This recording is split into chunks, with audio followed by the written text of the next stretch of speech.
Merhaba, hoş geldiniz. Işıkları artırsam mı? Ama bu halde gayet güzel.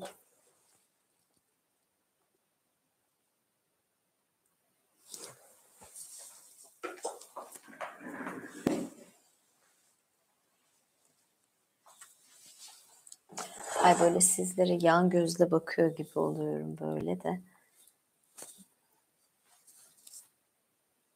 İyi akşamlar, herkes hoş geldi yayınıma.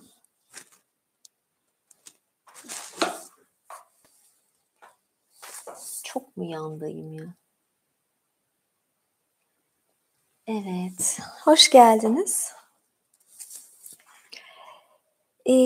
Bugün sizlere Türk mitolojisinden okuyacağım. Önce biraz insanlar gelsin. Teşekkür ederim güzel dilekleriniz için.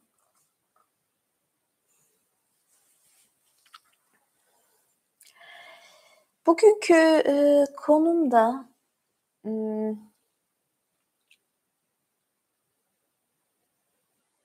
teşekkür ederim. Evet, kırmızı tercih ettim bugün. Eee, Şimdi Yunan mitolojisinden Hermes okuyacaktım. Sonra dedim bugün böyle leoparlı falan giyinmişim.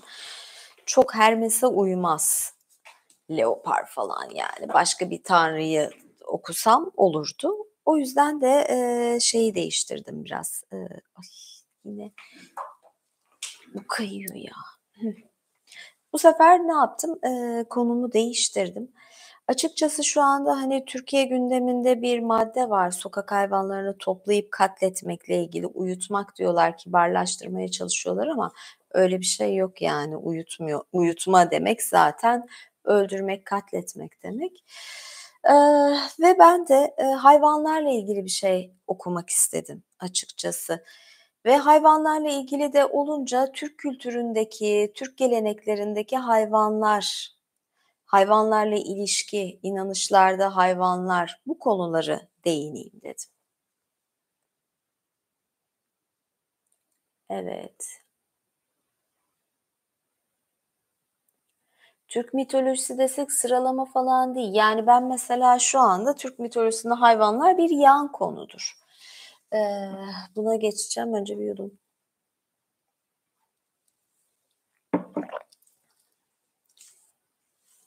Şimdi, nerede benim?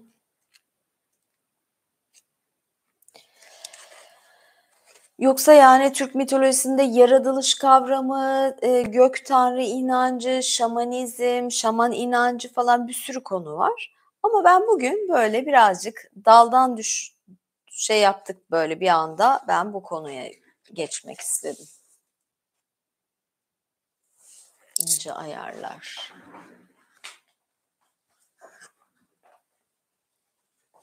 Daha hâlâ çorap mevsimi bitmedi. Çok güzel ince çoraplar da giyebiliyoruz bu arada. Yalnız bu böyle kayıyor. Ay, çok fena. Buranın eğimini hesap etmedim. Başka bir şey, başka bir tabure mi alsaydım, sandalye mi alsaydım? Rahat etmek istedim. Rahat etmek isteyince de biraz böyle oluyor, kayıyor. Neyse. Evet.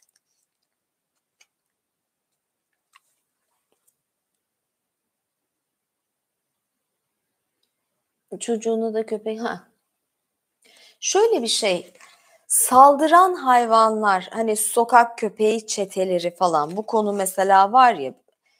Şimdi benim çocuğum yok. Çocuğuma, işte, köpek saldırsa falan deniyor. Şöyle bir şey, bu aslında belediyenin farklı bir sorunu. O köpekleri ıslah etmek, kısırlaştırmak, kuduz aşılarını yapmak, açlıklarını engellemek çok zor bir şey değil. Yani günde o kadar çok yemek atılıyor ki, o kadar çok israf yapılıyor ki, ya o köpekleri doyurmak, kısırlaştırmak, atla deve değil. Yani bunun için katliam yapmaya gerek yok ki mahalle halkında bir sürü köpekleri, kedileri doyuran insanlar var.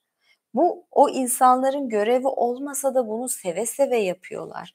Yani insanların sahiplendiği, evin içine almadan sahiplendiği hayvanlar da var. Bu onları da kapsıyor. Ha, kuduzsa tabii ki yani onun bir çaresi yok ama, bunu böyle kestirip atmak, öldürmek çözüm hiç değil. Şeyi düşünün, Avustralya'da, orman yangınları hatırlıyor musunuz orman yangınlarını? O orman yangınlarından önce, eee, kuraklık sebebiyleydi sanırım, develeri katletmişlerdi. Bir katliam yaşanmıştı. Ondan sonraysa orman yangınları çıktı. Yani şey değil olay, sen,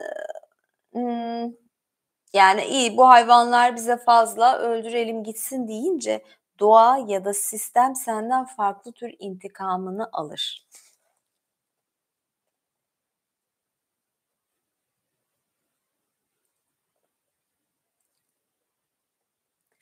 Yani,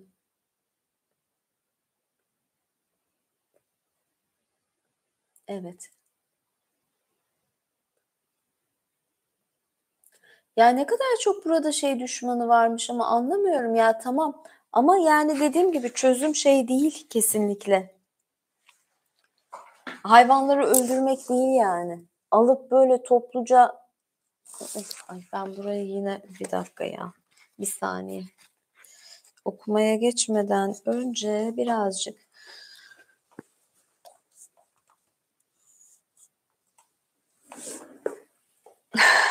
Ya, her gün de bunları ayarlıyorum. Her yayın öncesinde bazen şey oluyor, sorun oluyor. Ben 79'luyum. Önümüzdeki hafta 1 Haziran'da cumartesi günü de doğum günüm bu arada. Evet, söylemiş oldum yaşımı, neyse. Evet, geçiyorum. Türk mitolojisinde hayvanlar. Evreni bütüncül olarak algılayan mitik düşünce, kendisinin büyük bir sistemin parçası olduğunun farkında olduğu gibi, hayvanların da bu sistemin önemli bir bileşeni olduğunun farkındaydı. Dolayısıyla insanlık onlarla ilişkisine çekidüzen vermiş, kolektif zihninde bir tür sınıflama, hiyerarşi, önem sıralaması yapmıştı. Bu değerlendirmede bazı hayvanlar öne çıkıyordu. Türklerde hayvanlara tapınılmazdı. Ancak bazı hayvanların atalarla bağlantılı olduğu düşünülüyordu. Bunun yanı sıra hayvanlar Tanrı'nın ya da kutsal ruhların cismani halleri olarak düşünülüyordu. Kutsal addedilen bu hayvanlar yeni coğrafi koşullarla, yerlerle, kültürler ve dinlerle tanışılması gibi değişikliklerden etkilenebiliyor, önemlerini kaybedebiliyor, bağlam değiştirebiliyor ya da inanç sistemindeki ve anlatılardaki yerlerini doğal olarak başka hayvanlara bırakabiliyorlardı. Bu bölümde yılan, tavşan, deve, kaplan, aslan, domuz veya köpek gibi Türk mitolojisinde görece daha az bahsedilen hayvanlar yerine yukarıda açıkladığım devinime uygun olarak konuyu en iyi açıklayan kurt, at, geyik, ayı, boğa, kartal ve kuşu göreceğiz. Çünkü bu hayvanlar Türk mitolojik sistemi içerisinde kültleşmişti ve Türk dünyası üzerinde bugün hala Anadolu coğrafyasında benzeri uygulamaları görebilmemizi sağlayan geniş bir etkiye sahiplerdi. Hakkında anlatılan hikayeler Türk mitolojisinde çok temel noktalara dokunuyordu.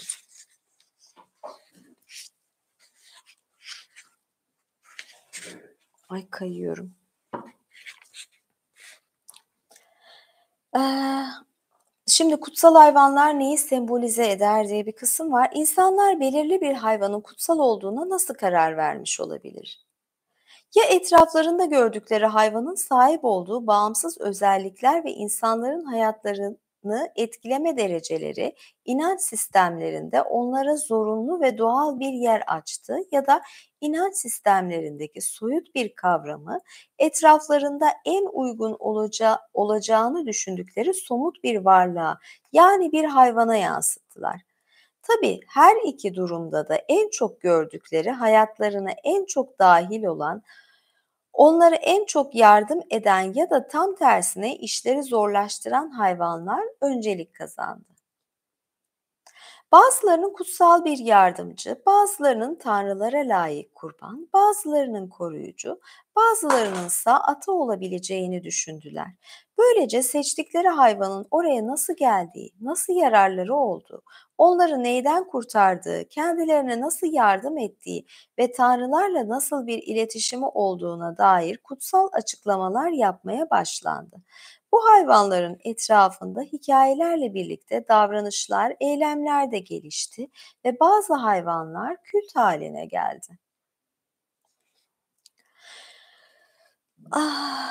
Şöyle diyor, Türkler Hunlar döneminden beri yılların hayvan isimleriyle adlandırıldığı 12 hayvanlı Türk takvimini kullanıyordu. Takvimde fare, sığır, kaplan, tavşan, balık, yılan, at, koyun, maymun, tavuk, köpek ve domuz geçiyordu. Çin takviminde de mesela geçer zaten. Bunlar hepsi aynı hayvan mı? Evet, evet, evet. Yani mesela bazıları değişiyor sadece. Yani mesela tavuk yok falan. Horoz var tavuk yerine falan. Yani koyun yerine keçi var falan. Ejderha var Çin takviminde. Burada, ejderha yok. Bakıyorum da neler var diye. Evet, devam ediyorum. Türklerin bazı totem hayvanları vardı. Dünyanın hemen her yerinde izleri görülebilecek totemizm ilkel bir inanış biçimiydi. Bu inanışa göre bir nesne kutsallaştırılıyor, bir grubun, kabilenin veya ailenin kutsal sembolü haline geliyordu ve ona tapınılıyordu. Onun koruyuculuğundan yararlanmak içinse totemin heykeli, resmi, ağaç oyması, dövmesi ve bunun gibi şeyler yapılıyordu. Totemizmin Türk inanç sistemindeki izlerinden biri bazı hayvanları ata olarak bilmek, onların tözlerini yapmaktı. Töz kelime anlamı olarak asıl menşe demekti.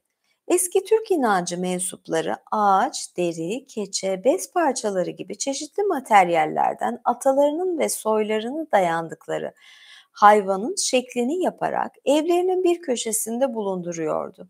Bu şekillere de töz deniyordu. Bunlar sadece hayvan değil, basit heykelcikler, şekiller, hatta bayrak olabiliyordu.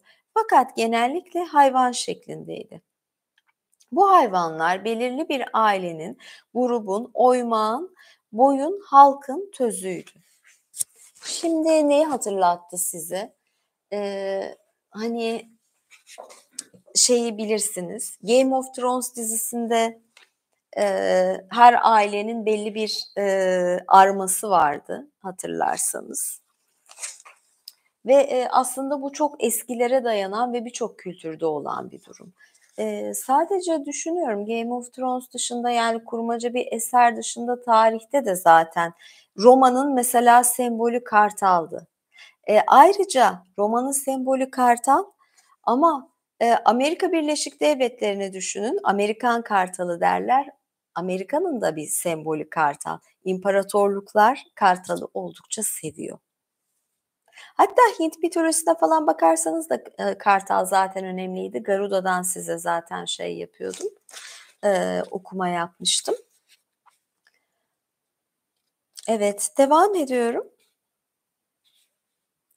Töz için Moğolca karşılığı olan ongon kelimesi de kullanılıyordu. Bazı araştırmacılar bu iki kelimeyi birbiri yerine kullanır. Bazıları ise aralarında küçük bir fark olduğunu düşünmektedir.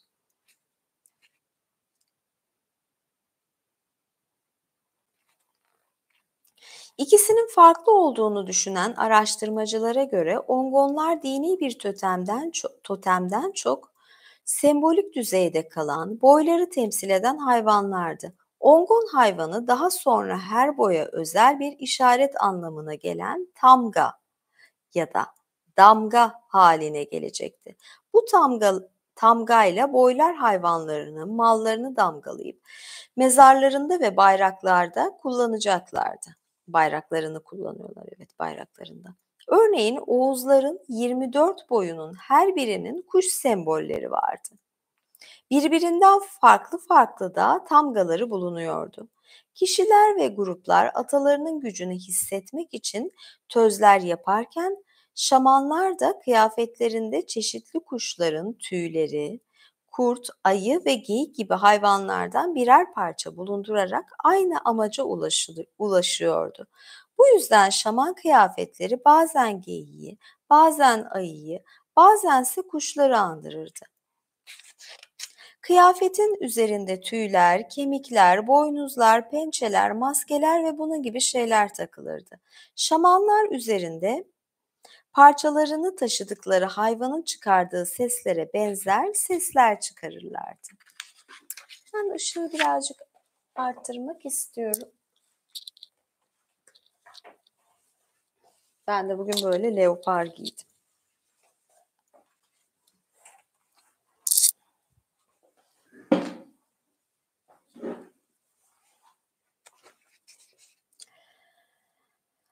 İnanç sisteminde hayvanların bir diğer önemi de kurban olarak sunulmalarıydı. Türklerde kanlı ve kansız olmak üzere iki tür kurban bulunuyordu. Kansız kurbanlar, kurban hayvanının serbest bırakılması, doğaya salınması şeklinde gerçekleşiyordu. Serbest bırakılan hayvan artık Tanrı'ya aitti. Ona dokunulmaz, ondan yararlanılmazdı. Kanlı kurbanlar ise savaş öncesinde anlaşma ve barış yapılacağı zaman mevsim dönümlerinde hastaların şifası ve yer altına kaçırılan ruhların serbest kalması, tanrıları memnun etmek, onların şerrinden korunmak, dualarını iletmek amacıyla verilirdi. Küçükbaş hayvanlar, inek, boğa ve at kurban edilmesi uygun hayvanlardı. Göğe veya yere kurban adanabilirdi. Kurban seçilirken renk sembolizmine önem verilirdi. Göğe sunulacak hayvanlar beyaz veya gri renkli hayvanlardan seçilirdi. Bazen sunulan kurbanın hala canlıymış gibi gözükmesi sağlanırdı. Bunun için dikilen sopalara hayvanın bölümleri asılır ya da hayvanın içi doldurulup sergilenirdi. Türk halkları hayvanlarla yakın bir ilişki kurmuştu. Fakat çoğu zaman bu ilişkiyi neden kurduklarını tam anlamıyla açıklamak mümkün değildir. Fiziki şartlardan dolayı hayatlarını etkileyen hayvanlarla doğal bir bağ geliştirdiklerine dair çıkarımlar yapılabilir ancak kesin bir sebep gösterilemez. Fakat anlatılar vasıtasıyla izleri sürülebilir.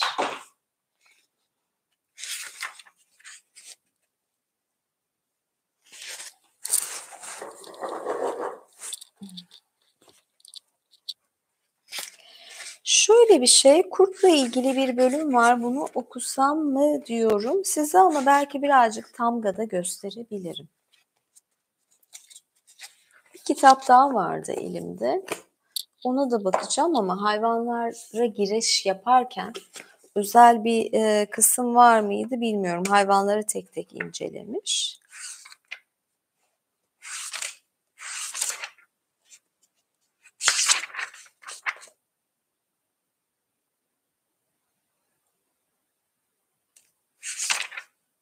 Evet.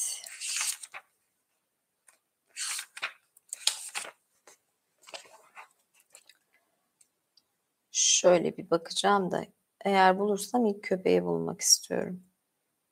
Onun yerine kurt oluyor tabii genelde. Fil bile var, horoz, tavuk, kaplumbağa, kedi, koyun, koç, keçi, yırtıcı olmayan, köpek. Evet, köpekle ilgili bölümü okumak istiyorum.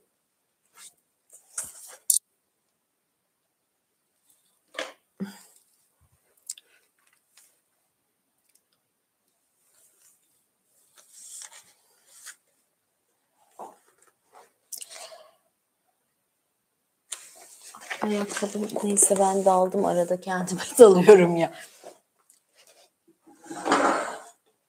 Neyse evet. Köpek. Köpek Türklerde genellikle kurdun karşısında koyunun konumuna benzer bir işlev üstlenmiştir. Nitekim ayinler sırasında güçlü şamanlar kurt, kartal gibi hayvanların biçimine girerken zayıf şamanlar köpek şekline giriyordu ve köpek genellikle yer altına inerken kullanılıyordu. Bu olumsuz anlamına uygun olarak bazı Türk toplumlarında cenaze törenlerinde kurban edilen bu hayvan Türk kozmolojisinde ölüme işaret eden timsallerdendi. Aklıma Anubis geldi. Mısır mitolojisinde de, Mısır'da da aslında Anubis çakal tanrı, çakal, köpek benzer ve yer altına iner. Demek ki Mısır'la ne kadar benzerliği var Türk mitolojisinde. Neyse, devam ediyorum. Nadiren olmakla birlikte Proto-Bulgarlar gibi bazı eski Türk toplulukları köpeğe tapıyor ve ona kurban kesiyorlardı. Kara Kırgızlar ya da Çin'in kuzeyindeki eski Türk kavimleri gibi bazıları da köpekten türediklerine inanıyorlardı. Ancak köpeğin tanrı, ata ya da türeme simgesi olması daha çok Moğol, Tibet ve Çin kültürüyle ilgilidir. Çoğu kere ölümsüz anlamlarına rağmen çeşitli Türk topluluklarında önemli sayılan bazı efsanevi köpekler de yok değildir. Örneğin Kırgızlarda kumayık, Başkurtlarda barak, İslamiyet'ten sonra da Müslüman Türklerde ve diğer Müslüman topluluklarda kıtmir, bu Kehf suresinde geçiyor. 7 uyuyanları korumuştur kıtmir. Önemli köpeklerdir. Öte yandan eski dünyanın birçok milletinin mitolojisinde yer alan köpek başlı insanların varlığından Kuzey ve Doğu Türklerinde söz edilir. Efsanelere göre it başlı, sığır ayaklı bu millet Ögel'e göre daha sonra it barak adıyla karşımıza çıkacaktır.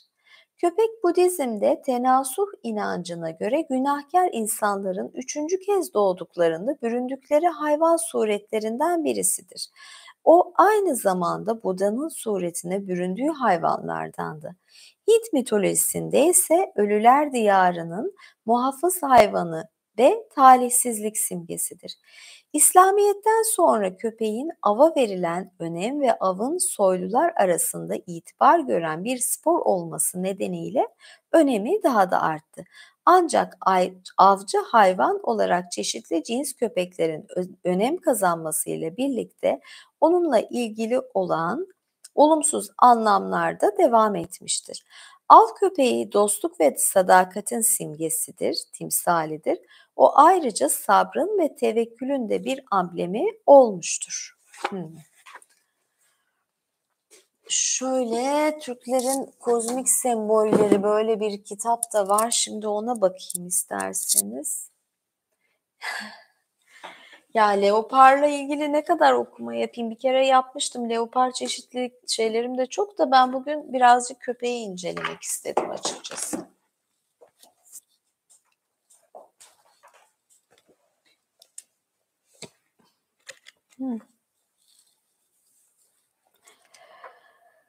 Hatta şöyle bakıyorum kitabı karıştırırken.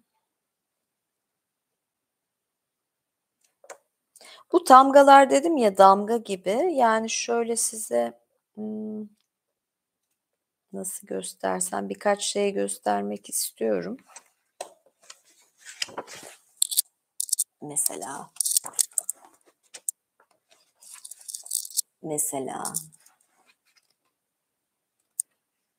Çok güzel bir kitap. Ben arada aslında resimlerimde faydalanmak istiyorum. Ayrıca Sirius takım yıldızına da köpek takım yıldızı denir.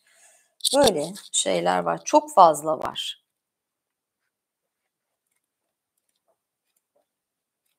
Dediğim gibi bu kitabı mesela her kitabı da alıp hemen okuyamıyorsun. Atıyorsun kütüphanene. Belli bir zamanda karıştırıyorsun. O an o konuyla ilgili araştırma yaparken, ilgilenirken. Ama yani şöyle bakarsanız bir sürü şeyler.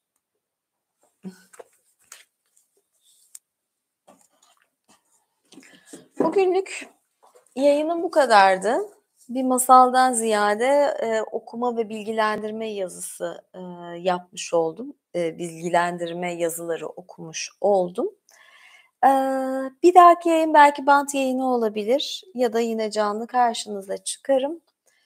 Eee, Daha fazla yayın ve daha fazla benden içerik için özellikle böyle çeşitli hazırlanma videoları falan oluyor daha çok, özel yayınlarda, katıl videolarında.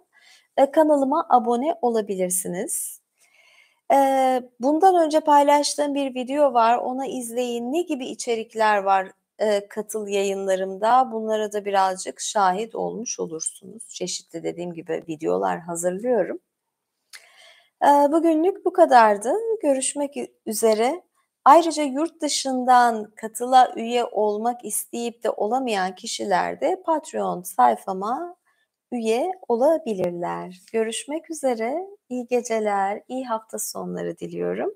Birazdan savaşçı yayınıyla karşınızda olacağım. Üyelerimin de karşısında olacağım.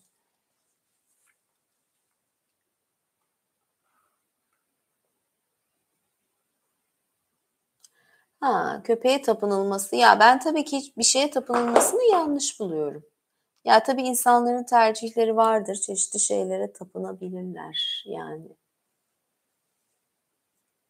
bunu yani ben tapınmam da tapınanlara da ne diyeyim? Evet.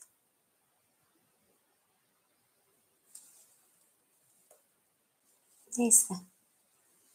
Görüşürüz. İyi geceler. Bay bay.